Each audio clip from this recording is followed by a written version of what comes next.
주님께서 여러분과 함께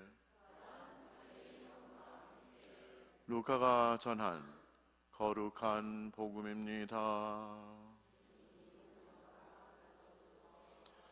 그때 예수님께서 제자들에게 말씀하셨다.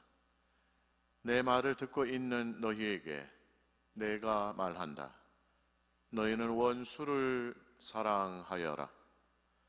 너희를 미워하는 자들에게 잘해주고 너희를 저주하는 자들에게 축복하며 너희를 학대하는 자들을 위하여 기도하여라. 내 뺨을 때리는 자에게 다른 뺨을 내밀고 내 겉옷을 가져가는 자는 속옷도 가져가게 내버려 두어라. 달라고 하면 누구에게나 주고 내 것을 가져가는 이에게서 되찾으려고 하지 마라. 남이 너희에게 해주기를 바라는 그대로 너희도 남에게 해주어라. 너희가 자기를 사랑하는 이들만 사랑한다면 무슨 인정을 받겠느냐?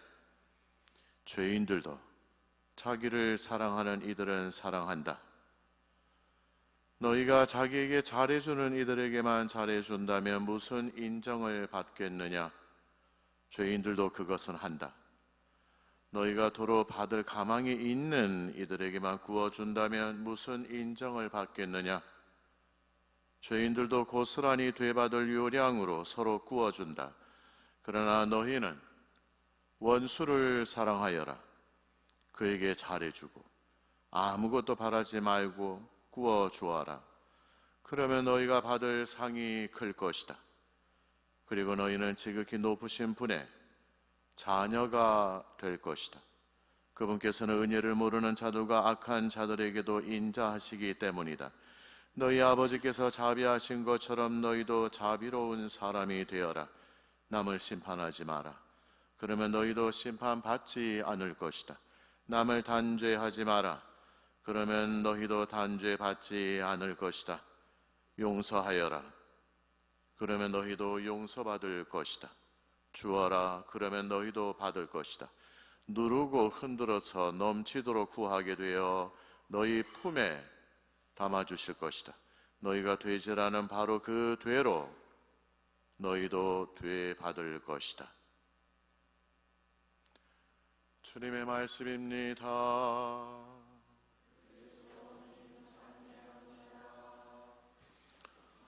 참 예수님, 한 주간 동안 잘 지내셨수가? 갑자기 날이 쌀쌀해졌습니다. 건강들 조심하시고요. 저는 강론 때 신자들, 교우 여러분에게 신앙은 전투다, 전쟁이다 라는 말씀을 제법 좀 하는 편입니다. 사실 이 신앙생활이라는 것은 전쟁입니다.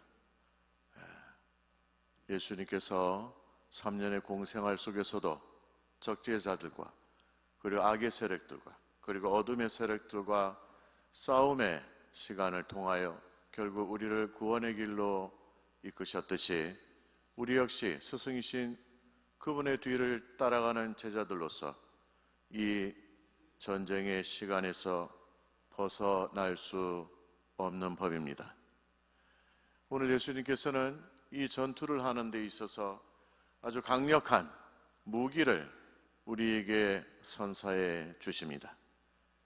예수님의 이 가르침과 이 무기는 새로운 것이 아닙니다.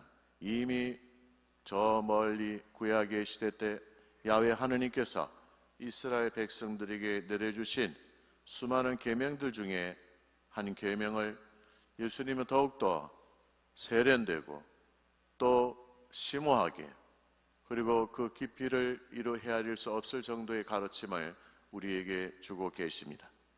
구약시대 때 하느님께서 백성들에게 주신 계명은 내 마음을 다하고 내 뜻을 다하고 너의 힘을 다하여 주 너의 하느님을 사랑하라. 그리고 너의 이웃을 너 자신과 같이 사랑하라. 네 몸처럼 사랑하라. 는 계명이었습니다. 그러나 바리사이들, 정치 종교 지도자들은 이 하느님의 위대한 계명을 매우 제한적으로 받아들였고 이웃을 자기네 민족, 즉 유대 민족들로 국한시켰으며 이방인이나 외국인들에게는 적용하지 않았습니다. 그들은 역사 속에서 하느님의 이 위대한 계명을, 그리고 그 계명의 의미를 왜곡하였기 때문에 이제 하느님의 아들인 예수님께서는 이 세상에 오셔 아버지 하느님의 이 가르침을 더욱더 선명하게 우리에게 나누어 주시는 것입니다. 그래서 이때 당시 바리사이들, 대사제들, 랍비들, 사두가이들, 이들은 예수님의 이 말씀이 싫었습니다. 받아들일 수가 없었죠. 그래서 결국 그들은 예수님을 죽이기로 합니다. 예수님께서는 그것이 아니고 바로 이것이다 라고 가르침을 주십니다. 오늘 예수님께서 이웃을 사랑하는 의미의 완결판을 우리에게 제시하십니다. 지금 이 시간 성령께서 귀먹은 나의 귀를 열어주시고 굳은 살이 박힌 나의 마음을 녹여주시어 예수님의 이 가르침을 잘 받아들이고 잘 이해하고 잘 실천할 수 있도록 청합시다. 오소서 성령님, 저희를 새롭게 하소서. 먼저 하느님께서 이스라엘 백성들을 통해 우리와 어떠한 관계를 맺으시는지 살펴보도록 합시다. 본성적으로 우리는 하느님의 원수들입니다. 우리는 사탄의 자식들, 우리는 악마의 자식들이었습니다. 그래서 예수님께서는 요한복음의 유대인들과의 대화에서 다음과 같이 말씀하십니다. 너희는 너희 아비인 악마에게서 태어났고 너희 아비의 욕망대로 하기를 바란다. 그는 처음부터 살인자로서 진리의 편에 서본 적이 없다. 그 안에 진리가 없기 때문이다. 그가 거짓을 말할 때에는 본성에서 그렇게 말하는 것이다. 그가 거짓말쟁이이며 거짓의 아비이기 때문이다. 형제 여러분들, 십계명 여러분들 아시죠? 거기에 거짓말을 하지 마라. 거짓말을 하지 마라. 우리는 거짓말을 미화시키기 위해서 선의의 거짓말이라는 기가 막힌 표현을 쓰기도 합니다마는 하나님께서 왜 이 거짓말을 하지 말라를 당신의 위대한 10가지의 계명 중에 하나로 우리에게 제시하셨겠습니까? 바로 우리가 거짓의 아들이기 때문입니다. 우리의 아비는 거짓의 바로 아비이기 때문에 그렇습니다. 그래서 거짓말을 하는 그 순간, 또 우리가 죄를 짓는 그 순간, 우리가 불의 편에 서고 진리를 외면하는 순간 우리는 우리의 아비인 사탄의 그 짓을 그대로 따르고 있는 것입니다.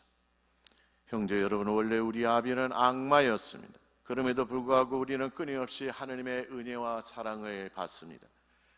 우리가 하느님의 원수였지만 하느님은 여전히 우리를 사랑하시고, 우리가 하느님을 전혀 사랑하지 않더라도 계속해서 하느님은 우리를 사랑하십니다.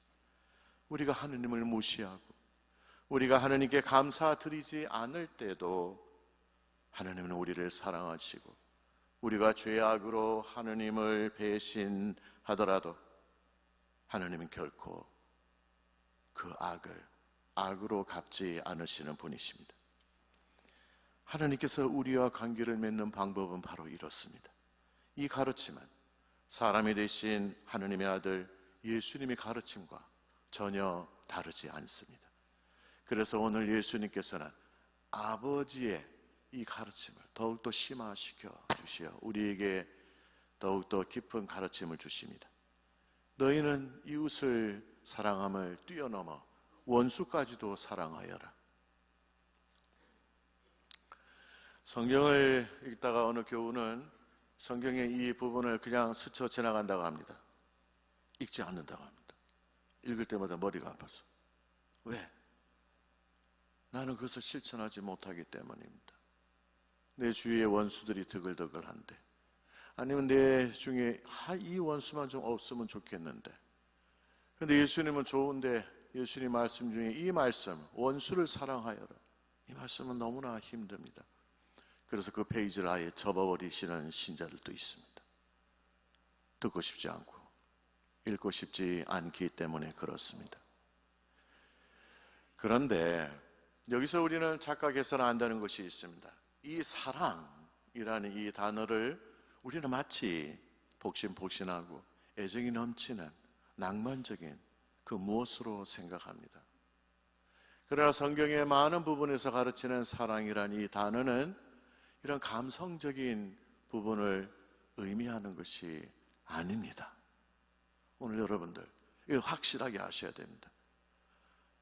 여러분들이 원수에게 다가가서 입맞춤을 하고 끌어안고 포옹을 하고 그와 살갑게 낭만적인 애정을 나누라는 것이 아닙니다. 이게 성경에 나와 있는 사랑에 우리가 놓칠 수 있는 바로 그 부분이라는 것입니다. 그럼 무엇입니까? 예수님은 이 사랑하라는 이 의미 속에서 우리에게 행동을 요구하십니다. 우리의 감정을 요구하는 것이 아니고 우리 행동을 요구하는 것입니다. 성경의 거의 모든 곳에서 사랑이라는 단어는 명사보다는 동사형으로 사용됩니다. 그래서 이 말씀은 원수에게 내가 어떠한 행위를 함으로써 하나님께서 인정해 주는 사랑하라는 것이 되느냐에 대한 가르침을 우리에게 주는 것입니다. 우리가 원수들에게 어떻게 행동하는지에 대한 원칙을 우리에게 말씀하시는 것이죠. 혹시 여러분들 중에 신부님 저는 원수가 없습니다, 혹시 계세요? 한번 손 들어 보십시오. 손 들지만 말고 흔들어 보십시오. 원수가 없어. 혹시 그런 분들이 계시면 전 세계 모든 사람들 여러분들은 친한 벗으로 여기며 살고 있습니까? 그건 아닐 것입니다. 우리 주위에는 원수가 있습니다. 정도의 차이만 있지 원수가 있죠. 그래서 예수님께서는 오늘 이 말씀 뒤에 다음과 같은 세 가지 원수의 범주를 우리에게 가르치십니다. 하나는 미워하는 사람입니다. 내가 미워하는 사람. 근데 예수님은 뭐라? 그 미워하는 사람에게 행동을 보여주는데 행하라. 굿이라고 합니다. 굿. 좋은 것을 행하라. 인 것입니다. 좋은 일을 하라 이겁니다. 처음부터 어마어마한 좋은 일을 하라는 것이 아닙니다. 조금씩 좋은 일을 하라는 것입니다. 이런 행동을 할 때 그 미워하는 자를 사랑하게 된다는 것입니다. 두 번째는요, 너희를 저주하는 사람에게 축복해 주어라. 축복이 뭡니까? 기도의 행위로서 내 말을 통해서 행동하는 것입니다. 감정이 안 가도 되는 것입니다. 내가 그를 좋은 마음으로 내지는 그에게 멜랑콜리한 그 어떤 마음의 애정을 가지고 하라는 것이 아닙니다. 그냥 하라는 것입니다. 이게 예수님의 방법입니다. 너를 미워하는 자에게 선한 행동을 하고 또 너를 저주하는 자들에게 축복의 행위인 말을 하라는 것입니다. 누가 여러분을 저주할 때 여러분의 육신은 어떻게 반응합니까? 즉시 그 사람을 향하여 같은 저주를 퍼붓고 싶은 것이 사실이지 않습니까? 누군가가 여러분을 해치려고 다가온다면 여러분도 역시 그 사람을 향하여 같은 반응을 하지 않겠습니까? 그러면서 여러분들의 육신은 이렇게 말할 것입니다. 저 사람이 나에게 나쁜 짓을 하는데 왜 내가 그들에게 do good, 선한 일을 왜 해야 합니까?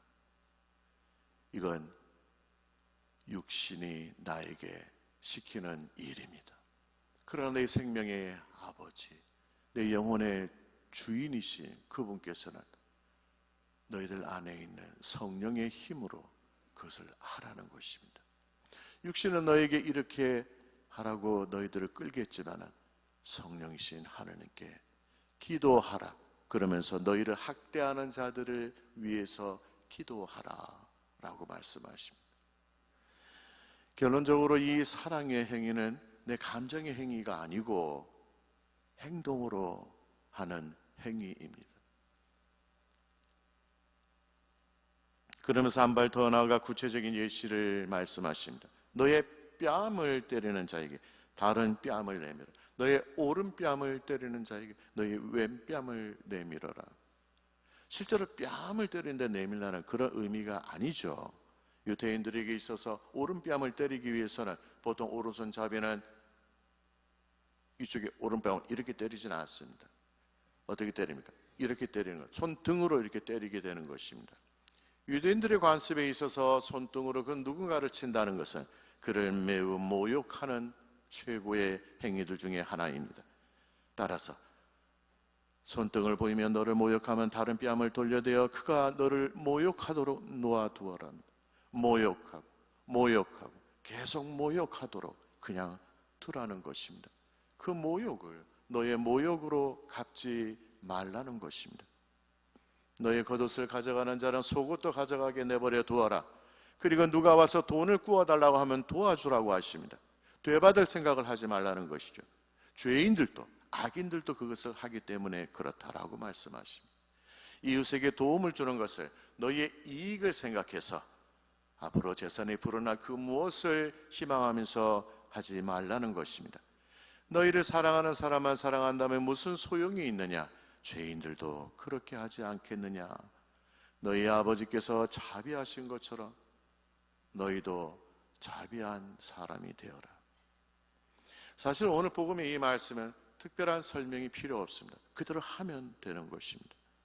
오늘 복음 말씀의 핵심은 복수가 아니고 자비이고 사랑입니다. 하느님은 사랑의 하느님이시기도 하지만은 복수의 하느님이심을 잊지 말아야 합니다. 하느님은 불의를 정의로 심판하시는 하느님이십니다. 복수는 내 것이다. 내가 갚을 것이다. 그러나 복수는 너의 것이 아니다. 이게 오늘 예수님의 가르침입니다. 여러분의 행동으로 여러분은 자비의 사람이 될 수 있습니다.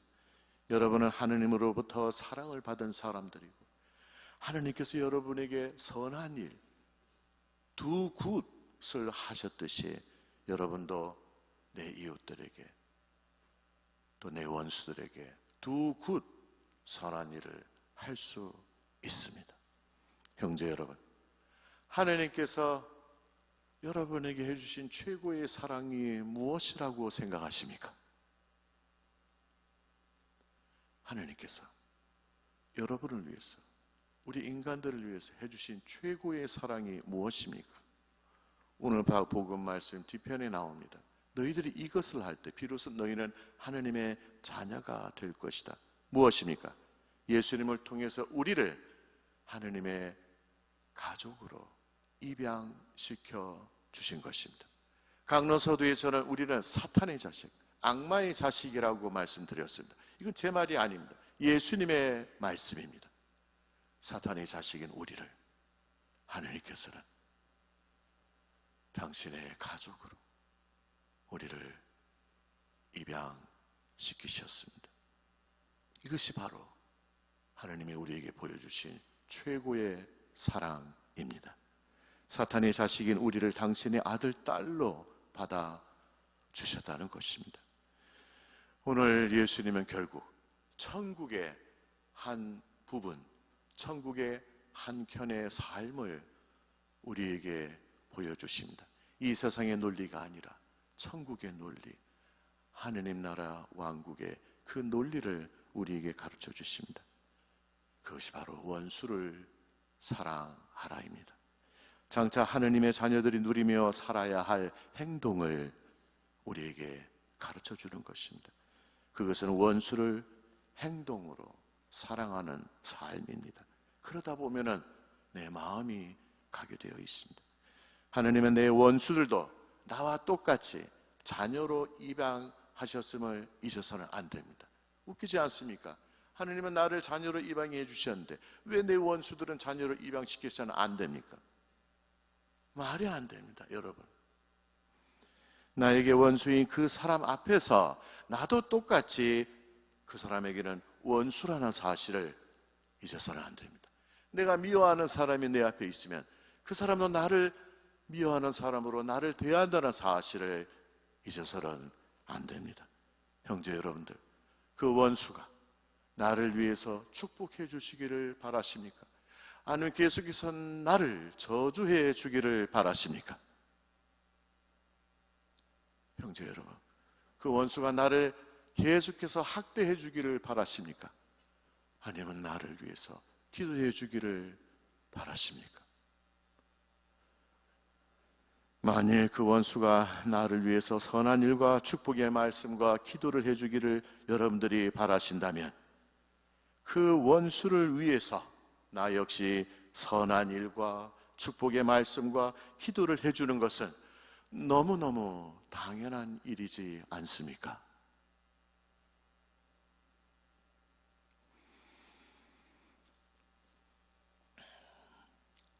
(30분이) 넘었습니다. 그만하죠.